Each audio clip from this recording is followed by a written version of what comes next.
Bonjour mes chers élèves. Aujourd'hui, vous avez un cours de dessin expression plastique. Le cours intitulé Les objets de révolution. C'est un cours, normalement, c'est un cours de remédiation pour remédier les cours de l'année dernière avec les deuxièmes années baccalauréat et un cours d'initiation pour la première année baccalauréat. Voilà. Le cours d'aujourd'hui, c'est un cours enchaîné. C'est-à-dire, on va voir c'est-à-dire les astuces, comment dessiner, la manière, qu'est-ce qu'il faut pour dessiner un objet, ou bien comment passer, ou bien les étapes à suivre pour dessiner un objet quelconque, soit cubique, ou bien parallélépipède, ou bien un objet cylindrique, c'est-à-dire les objets de révolution. Voilà. Comme vous avez vu pour les deuxièmes années baccalauréat, je vous ai dit que le dessin, c'est la base de toute création artistique. C'est-à-dire, si vous voyez dans la salle, soit la table, ou bien la chaise, ou bien la salle elle-même, c'est-à-dire la première étape, l'architecte ou bien le designer a passé par le dessin. Le travail de cette année se basait sur la maîtrise de dessin pour les deux niveaux, soit deuxième année ou bien baccalauréat. Les baccalauréats, il faut le pratiquer d'une manière professionnelle dans les trois designs, soit design de produit, ou bien design d'environnement, ou bien design de communication. Pour moi, j'aimerais bien de commencer dès le début, c'est-à-dire pour faciliter la tâche et surtout pour le niveau première année bac, pour apprendre comment faire. Le dessin, c'est la première des choses, c'est observer, analyser, c'est-à-dire l'observation, une observation attentive, analyser l'objet ou bien l'espace ou bien un support de communication et après dessiner. Ce sont les étapes à apprendre. Je vais commencer par, c'est-à-dire la naissance de l'objet ou bien pour dessiner un objet, on va passer par la première des choses, les lignes ou bien traits. Les lignes et les traits. Prenez par exemple une chaise. Vous allez voir, il y a des lignes verticales, horizontales, courbées, zigzagées, etc. C'est un travail que vous avez fait dans le cours de graphisme. Par exemple, des lignes horizontales, des lignes verticales. Par exemple, des lignes courbées ou bien zigzagées. Ce sont des éléments graphiques, mais ils sont très importants pour développer le dessin. Comment je vais faire? Le travail demandé, par exemple, vous allez animer une surface plane, c'est-à-dire une feuille blanche, à base des lignes horizontales, mais parallèles. C'est un travail à faire tout le temps pour développer la technique, ou bien pour évoluer le mouvement de la main, etc. Vous allez faire cet exercice, des lignes horizontales, voilà, et parallèles. Vous allez faire des centaines et des centaines, et rester toujours à jour pour cet exercice. Après, vous allez faire le même travail, mais à base des lignes verticales, mais toujours parallèles. Voilà. C'est-à-dire que vous allez faire des cinquantaines, centaines, etc.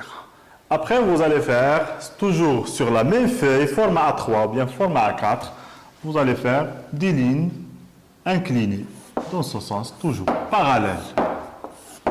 Parallèles. Voilà. Parfois, il faut garder la même distance ou bien le même espace. Parfois, il faut jouer sur le vide et le plein. C'est une notion importante. On va la voir après au dessin, le dessin d'observation, ou bien même tous les, par exemple, les matières, soit design, ou bien design de produit, design d'environnement, design de communication. Vous pouvez faire des animations à base des lignes courbées. Voilà. C'est un travail qui rentre dans la simplification et la stylisation. Ce sont des éléments de base pour la matière de graphisme qui est liée toujours au dessin et expression plastique. Parfois, vous pouvez faire, par exemple, des lignes zigzagées. Toujours par rapport à ce qu'on fait dans la matière dessin expression plastique, dans la partie, par exemple, le côté, par exemple, pratique, vous allez le voir dans le côté, par exemple, théorique. Et quand je dis théorique, c'est l'essentiel, ou bien la matière principale, c'est l'histoire de l'art.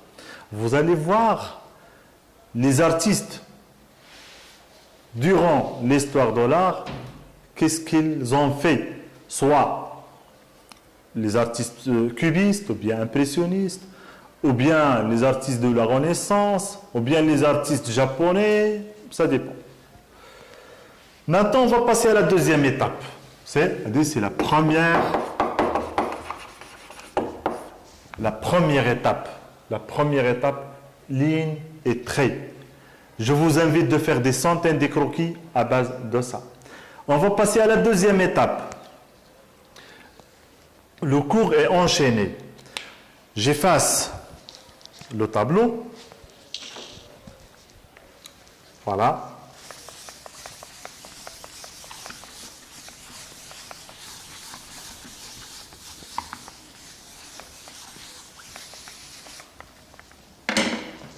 Maintenant, je vous invite de dessiner une forme. La première étape. La deuxième étape,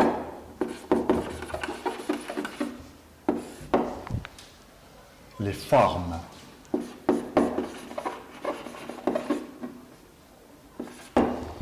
Et quand on dit les formes planes.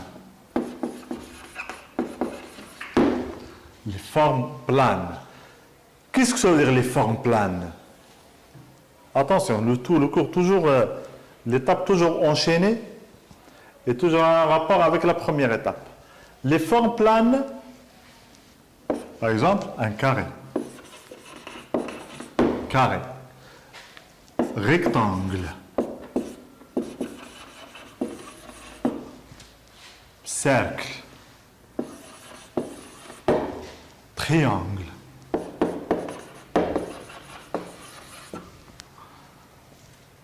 Trapèze, losange, etc. Le carré. Les composantes du carré. Maintenant, vous allez passer à l'analyse. Vous allez dessiner un carré. Le carré, c'est une forme plane. Mais à base de quoi? À base des lignes. Pour dessiner un carré, il y a toujours des astuces.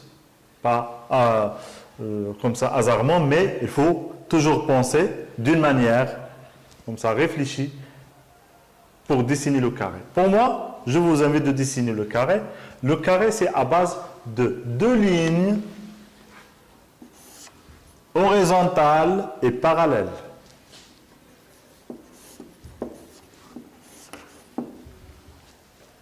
Et deux lignes verticales et parallèles, à condition de garder toujours la même distance.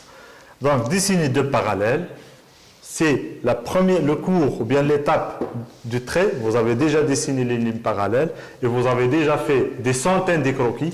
Maintenant, vous allez faire deux lignes parallèles. Après, dessiner une ligne verticale et perpendiculaire avec la ligne de base. Perpendiculaire, c'est-à-dire 82 degrés. 90 degrés. Il y a une manière, c'est-à-dire le dessin rentre dans le dessin senti. Pas le dessin technique. Il y a toujours 1000 façons pour prendre les proportions. Dans le dessin technique, pour faire une forme plane ou bien une forme géométrique, vous allez la dessiner avec la règle, compas. Maintenant, je vous invite de prendre l'unité de mesure avec la main et le stylo. Voilà, je vais reporter la même distance. Verticale dans le sens horizontal, voilà, pour noter un point qui s'appelle le point de repère. Et voilà, le fait de noter le point, je dessine la ligne verticale. Voilà, un carré parfait. Voilà. Regardez au geste de la main. La main toujours souple.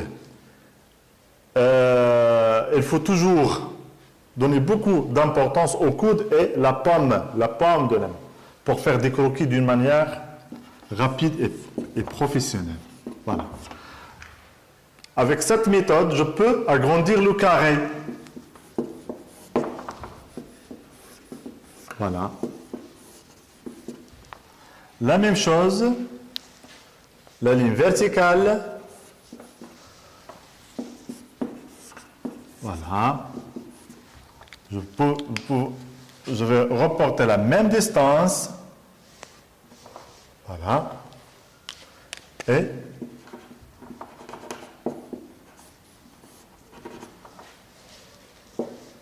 terminer la forme plane, c'est-à-dire le carré. Voilà. Voilà. Après, vous pouvez pivoter par exemple le carré ou bien changer la position du carré. Le carré incliné, comme ça. Vous avez déjà dessiné des lignes inclinées. Voilà. Perpendiculaire. La même chose. Je repars toujours la distance, comme ça. Le recul. Et, attention,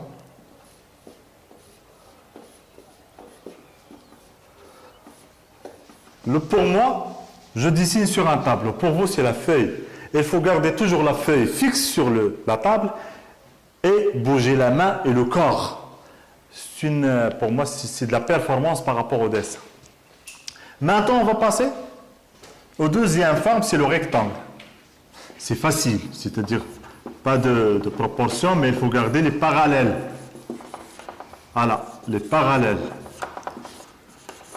Voilà.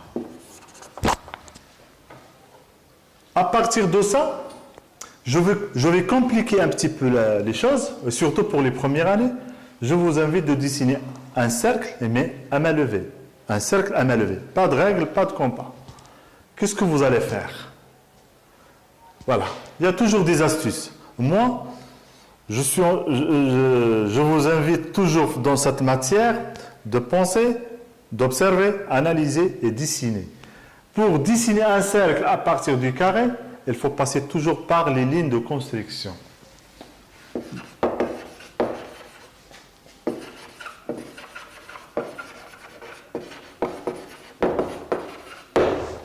Les lignes de construction. Je vais construire le cercle à partir du carré. Comment? La première des choses, il faut trouver l'axe. L'axe de symétrie. Et comment trouver l'axe? Je dessine les deux diagonales.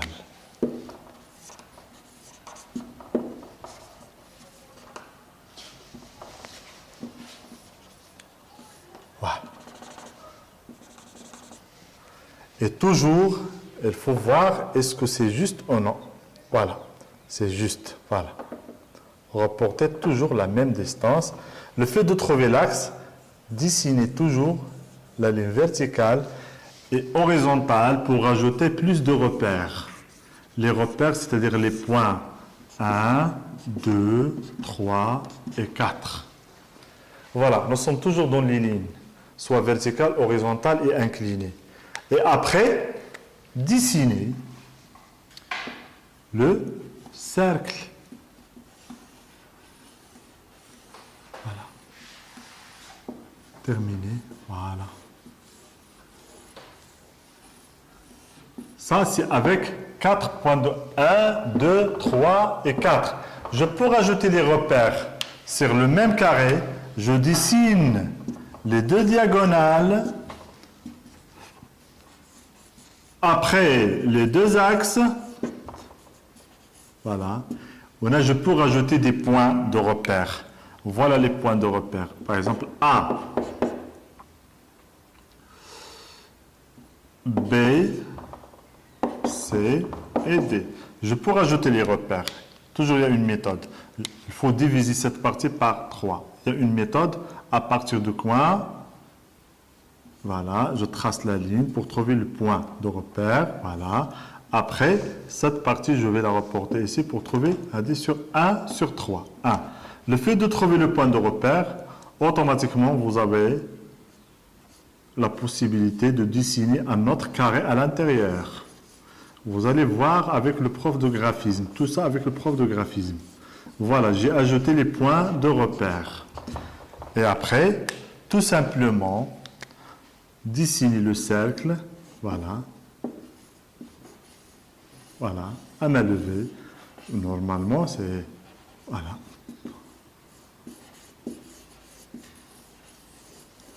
Voilà, c'est une méthode. L'exercice d'aujourd'hui, c'est-à-dire avant de passer aux objets de révolution, bien objets tridimensionnels, il faut maîtriser les formes simples, les lignes horizontales, verticales, les choses à éviter. Une ligne zigzagée, comme ça. La ligne courbée, comme ça. Il faut toujours tracer ou bien dessiner à partir des points de repère. Pour moi, c'est un voyage. Le voyage à partir d'un point vers l'autre.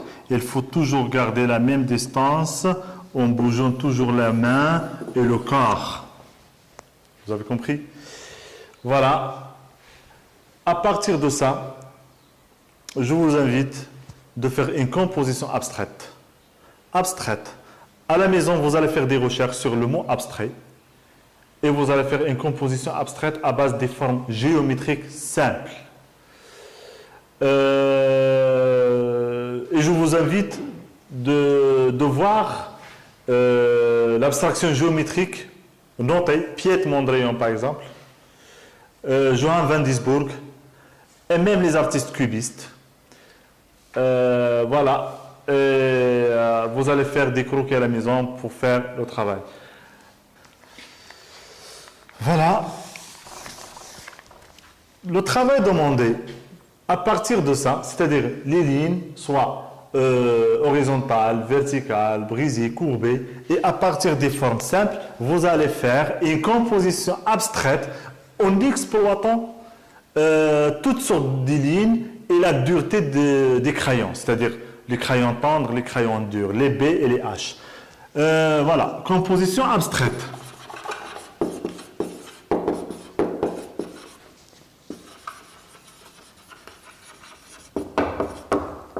Le mot abstrait, pour les premières années, vous allez faire une recherche sur le mot abstrait.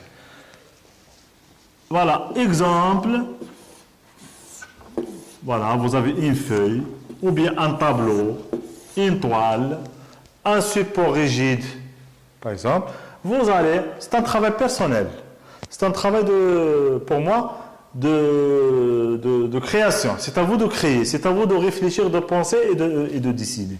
Je peux, par exemple, exploiter les lignes. Voilà, ligne inclinée, par exemple horizontale, verticale, courbée, cercle, un carré, des lignes verticales. Mais l'objectif de toucher toutes sortes de crayons. Vous avez une boîte de 12 crayons, de H, 4H ou B. J'aimerais bien de toucher toutes, c'est-à-dire tous les crayons, pour découvrir la tonalité de chaque crayon. Voilà, merci pour aujourd'hui et à la prochaine.